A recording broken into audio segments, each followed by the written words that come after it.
ఒక తండ్రికి 2 కుమారులున్నారు. వారిలో చిన్నవాడు, నా ఆస్తి నాకిచ్చేయ్, నేను వ్యాపారం చేసుకోవాలని తన తండ్రి దగ్గర నుంచి బలవంతంగా ఆస్తిని లాక్కొని దూర దేశాలకు వెళ్లిపోయి వ్యాపారం చేశాడు. అయితే కొన్ని రోజులైన తర్వాత తన వ్యసనాల వల్ల తన దగ్గరున్న డబ్బంతా చిన్నాభిన్నం చేసుకున్నాడు. చివరికి చేతిలో పైసా కూడా మిగల్లేదు. దారుణమైన కరువులోకి వెళ్ళిపోయాడు. తినడానికి తిండి, తాగడానికి నీళ్లు కూడా దొరకని పరిస్థితి వచ్చేసింది. చివరికి పందులు తినే పొట్టుతో కడుపు నింపుకున్నాడు. అప్పుడు ఆ చిన్న కుమారుడికి అర్థమైంది, అయ్యో, నా తండ్రి దగ్గర అయితే కోట్లాది రూపాయలున్నాయి, వేలాది ఆస్తి ఉన్నది, చాలా మంది పనివారున్నారు, తినడానికి అనేక రకాల పదార్థాలున్నాయి. ఇక్కడైతే తన కుమారుడునైన నేను ఆకలితో చచ్చిపోతున్నాను. ఇంత చండాలమైన పరిస్థితికి నేనే కారణం అని చెప్పి కనువిప్పు కలిగించుకొని తన తండ్రి దగ్గరికి తిరిగొచ్చాడు. అప్పుడు తండ్రి ఏమనాలి? తన్ని తరిమేయాలా లేదా?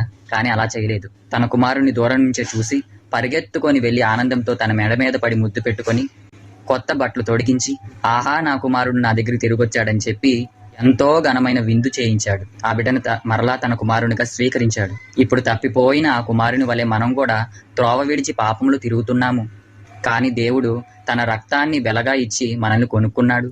తిరిగి ప్రభువా నన్ను క్షమించుమని ఆ ప్రభువు దగ్గరికి వెళ్తే ఆయన తోసివేసేసేవాడు కాదు.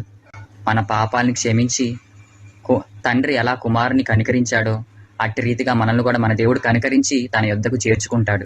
కాబట్టి తప్పిపోయిన కుమారుని వల్ల ఎట్టి పాపాన్ని చూసి నీవు గర్విస్తున్నావో ఆ పాపము నీకు శిక్ష అవ్వకముందే తండ్రి దగ్గరికి వచ్చి నీ పాపాలను ఒప్పుకో. ఆయన క్షమించడానికి సిద్ధంగా ఉన్నాడు. సమయం సమీపించినది కనుక దేవుడు ఇప్పుడే అడుగుతున్నాడు. ఎప్పుడైతే ఆయన రాకడొచ్చి సమయం దాటిపోతుందో అప్పుడు నీకు ఈ అవకాశం ఉండదు. దయచేసి అర్థం చేసుకుంటారని అనుకుంటున్నా మిత్రులారా. Praise the Lord everybody. అందరికీ మరణాత.